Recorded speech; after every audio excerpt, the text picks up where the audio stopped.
গাজলের বিধায়কের এবার page hack. চিন্ময় দেব বর্মনের এবার সোশ্যাল মিডিয়া পেজ হ্যাক। কদিন আগেই বিজেপি বিধায়কের গাড়িতে নাশকতার ছক, বিস্ফোরক রাখার অভিযোগ তোলেন চিন্ময় দেব বর্মন। এবার ফেসবুক পেজ হ্যাকের অভিযোগ তুললেন তিনি। সাইবার ক্রাইম থানায় দ্বারস্থ গাজলের বিধায়ক।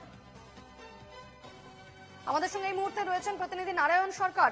নারায়ণ, কয়েকদিন আগে নিজের গাড়িতে নাশকতার অভিযোগ করেছিলেন বিধায়ক এবং এবার দেখা যাচ্ছে তার পেজ হ্যাকের অভিযোগ করছেন তিনি। ঠিক কি ঘটেছে ঘটনা, বিস্তারিত জানাও। একদমই দেখো, স্বাভাবিকভাবে ঘটনায় কিন্তু রীতিমতো এখনো পর্যন্ত তিনি আতঙ্কে রয়েছেন। দেখো, গত 27 তারিখের গভীর রাতে তার বাড়িতে সামনে যে গাড়ি পার্কিং করেছিল সেখানে কিন্তু দুষ্কৃতীরা নাশকতার চেষ্টা করে।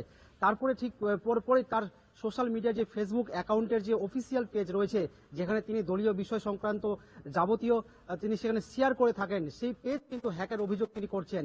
তার পেজ ইতিমধ্যে কিন্তু হ্যাক করা হয়েছে। কেউ বা কারা হ্যাকাররা তারা হ্যাক করেছে এ নিয়ে কিন্তু ইতিমধ্যে কিন্তু মালদার সাইবার ক্রাইম থানায় যে পুলিশের দ্বারস্থ তিনি হয়েছেন। ইতিমধ্যে দেখো, স্বাভাবিকভাবে ঘটনা কিন্তু রীতিমতো আতঙ্কে রয়েছেন তিনি এবং তার পরিবার, কারণ একের পর এক তার সাথে যে ঘটনা ঘটেই চলেছে। কারণ প্রথমে গত 2 বছর আগে তার বাড়িতে হামলা, তারপরে গত 27 ফেব্রুয়ারি গভীর রাতে দুষ্কৃতিমূলক নাশকতার চেষ্টা তার গাড়িতে, এবং তার পরে ঠিক তার সোশ্যাল মিডিয়ায় ফেসবুক পেজের হ্যাকের অভিযোগ আসছে।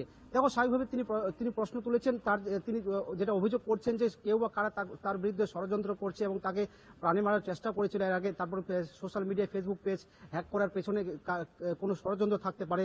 যদিও তৃণমূলের জেলার মুখপাত্র তিনি যেটা জানাচ্ছেন যে বিজেপির গোষ্ঠী কন্দলের কারণে এই ঘটনা ঘটছে।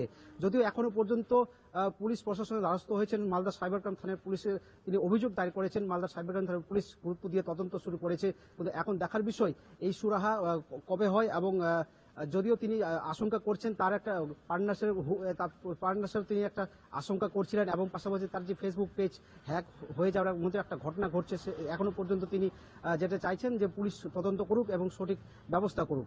এই ঘটনার পর কতটা আতঙ্কিত রয়েছেন বিধায়ক এবং তার পরিবার?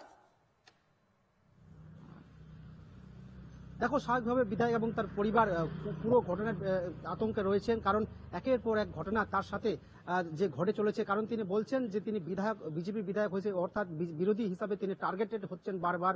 কারণ এর আগেও তিনি টার্গেট হয়েছেন, তার গাড়িতেও নাশকতার চেষ্টা চালাচ্ছিল। তারপর ফেসবুক অ্যাকাউন্ট হ্যাক করার অভিযোগ, তিনি যাবতীয় যে তার দলীয় কর্মসূচি থেকে শুরু করে জনপ্রতিনিধিমূলক যে কাজকর্ম তিনি করতে পারছেন না এবং শেয়ার করতে পারছেন না।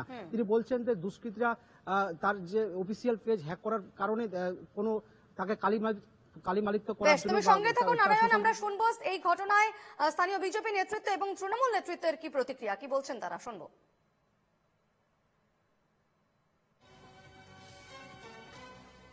অ্যাকাউন্টে যে ধরনের অ্যাক্টিভিটি থাকে সেগুলো করতে গিয়ে দেখছি যে আমার ফেসবুক হ্যাক করা হয়েছে। আমার ফেসবুকে কোনো রকম কোনো মানে অ্যাকাউন্টই নেই বর্তমানে। কারণে হতে পারে যে আমি কাউরি দ্বারা বা বিরোধীদের দ্বারা টার্গেটেড। যে এর আগে আমরা দেখলাম বিজেপির মালদার বিধায়ক, তাকে যখন খুন করার চক্রান্ত করছে কে? আরেকজন বিজেপির সমর্থক বা নেতৃত্ব। তো চিন্ময় বাবুর ক্ষেত্রেও এই মালদায় বিজেপির এত ফ্যাকশনস, এখানে বিজেপির বিরুদ্ধেই লড়তে ব্যস্ত। কাজে ইনভেস্টিগেশনের সময় এটাও লক্ষ্য রাখা প্রয়োজন, চিন্ময় বাবুর কে কারা বিজেপির কারা অপছন্দ করছে। প্রতিনিধি নারায়ণ সরকার। নারায়ণ, স্থানীয় তৃণমূল নেতৃত্ব তো বলছে এই ঘটনায় বিজেপির গোষ্ঠীদ্বন্দ্বের ওদিকে আঙুল তুলছে তৃণমূল নেতৃত্ব। সেক্ষেত্রে চিন্ময় বাবুর কি অভিযোগ রয়েছে, তিনি কার দিকে তার সন্দেহ মূলত? দেখো, তার সাথে আমরা যোগাযোগ করেছিলাম, তিনি যেটা জানাচ্ছেন যে কোনো দুষ্কৃতীরা এই ধরনের কাজ করে থাকতে পারে। যদিও তিনি যেটা বলছেন যে কোনো দলের উপর তিনি দায়ভার ফেলছেন না।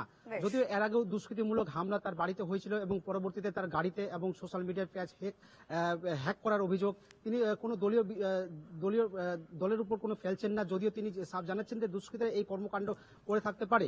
যদিও তৃণমূলের যেটা দাবি, তৃণমূল যেটা বলছেন যে বিজেপির গোষ্ঠী কন্দলের কারণে এই ঘটনা ঘটে থাকতে পারে। যদিও পুরো ঘটনার তদন্তে এখনো পুলিশ নেমেছে এবং পুলিশ তদন্ত করে দেখছে, সঠিক তদন্ত পুলিশ বের করবে, এমনটা কিন্তু তিনি আস্থা রেখেছেন পুলিশের উপর। এদিকে নজর রেখো। ধন্যবাদ নারায়ণ।